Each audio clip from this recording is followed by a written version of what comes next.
Hey everybody, Shane here, Shoebox Legends. Thanks for joining me today for a quick video. Going to take a look at about 5 recent graded pickups that I've made. Mostly baseball, but I think there's one hockey and one non-sport card in there.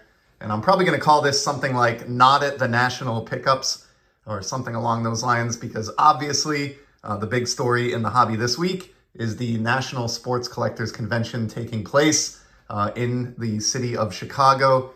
I have a ton of friends in the hobby there. Very envious of those who are getting to enjoy that experience. It looks amazing, and already seeing the content kind of flowing into my subscriptions stream here. So definitely keep those videos coming.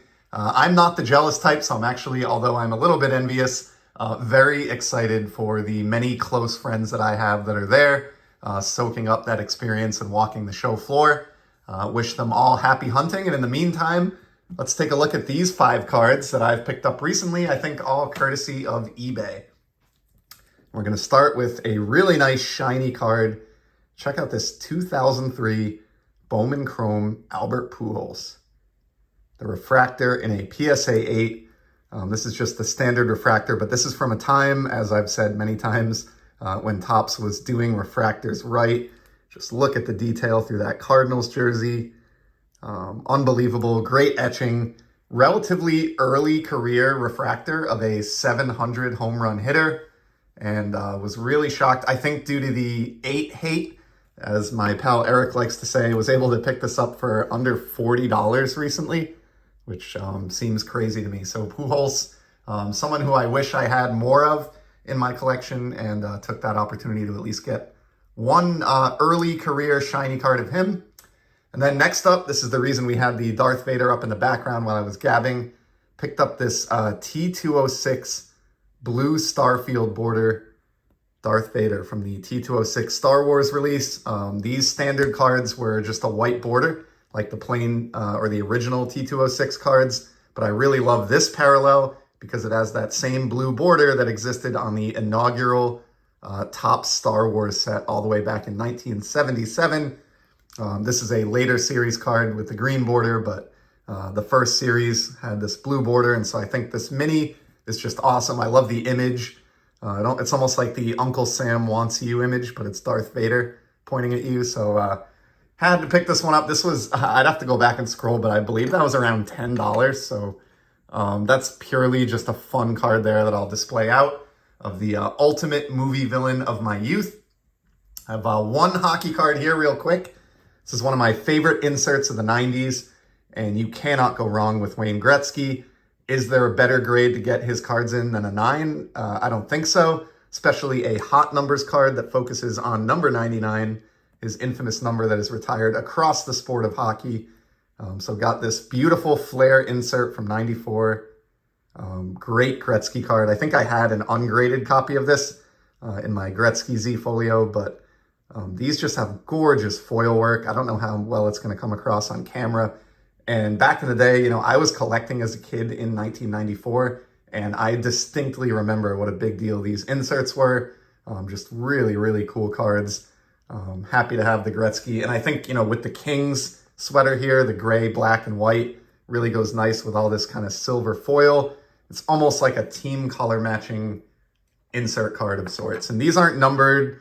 This is not like an incredibly rare card or anything. I just thought it was really neat to get it in graded and encased format because it is a favorite insert of my youth. So there's my latest Gretzky pickup.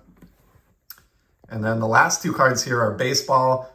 And they feature the same player. This is a guy that I did an episode on recently and have really just been enjoying picking up more and more of his stuff, Pedro Martinez. And these are going to come from the early to mid 90s. First one here is from one of my favorite 90s sets, 94 Pinnacle Baseball. This is the artist proof parallel. You can see that gold stamp rectangle there right above the nameplate that indicates it's an artist proof. Should have looked it up before the video. I don't recall what the odds were on these. It's not, a super impossible or valuable card, but it is a scarce parallel from the 90s. This card next year will be 30 years old, which is kind of crazy to think about. And in a rare case for me, pick this up in a 10. It's an SGC 10. I do not typically buy 10s, but this came up in a saved search that I had, and The pricing was just too good to leave behind.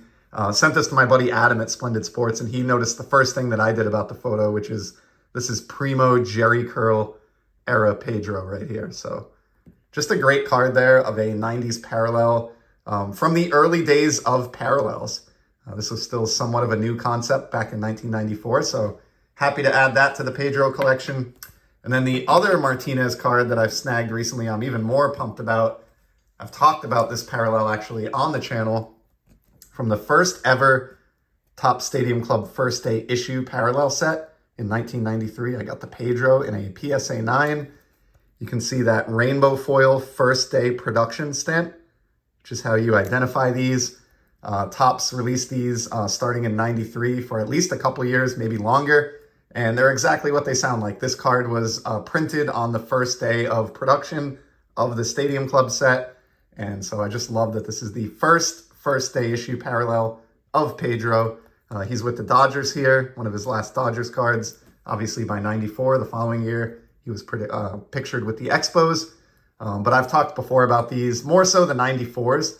And I actually showed a 94 Pedro in a rummage video that I did on Pedro cards. But these were huge cards of my youth.